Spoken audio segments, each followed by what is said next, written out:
Which of the following branches of the facial nerve are affected when placing a retromandibular incision? So here you can see the incision is being placed here, okay, and it is called the retromandibular incision. And here you can see this is the landmark, that is the lower limit of your pinna, and this is going to be tragus. Okay, now this is very simple question. If you just try to understand that whatever branches are present here, they are most likely to be injured. Okay, only those branches can be injured during the incision when they lie in that particular area, right? So the options here are posterior auricular, buccal, temporal, and zygomatic.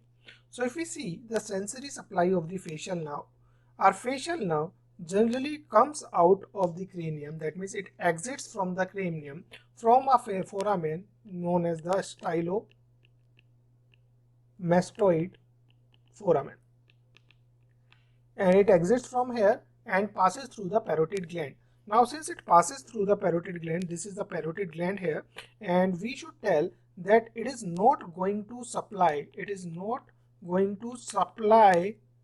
the parotid gland, okay, and it will be divided into 5 branches inside the parotid gland itself, and these branches will be supplying to the nerves of the expression, or the facial expression nerves will be supplied by the sensory branches of your facial nerve. Okay, that should be clear. Now if we see here, we can remember this by a simple trick also.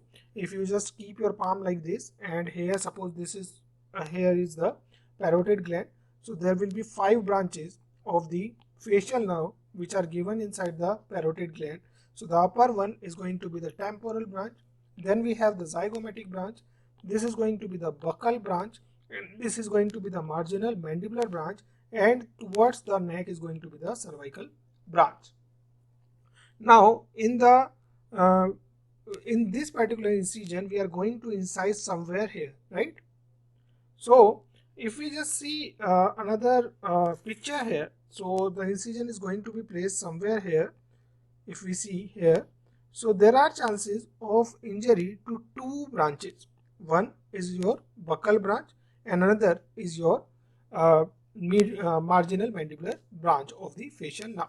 Now if we see in our question here, so the nerves which are here are the buccal nerve. So marginal mandibular nerve is not there, so buccal nerve is being shown here. So we can go with this particular answer, because temporal will be somewhere supplying over there, so it is not going to be the branch. Yes, this is going to be the buccal branch here, and there are chances that there can be injury of 2 buccal branch, even the mandibular branch as well, the marginal mandibular branch, if the incision is given somewhere here. Okay, so our answer is going to be, of course, the buccal branch. Zygomatic will be a little above, superior to this, and then we'll have cervical which will be inferior to these.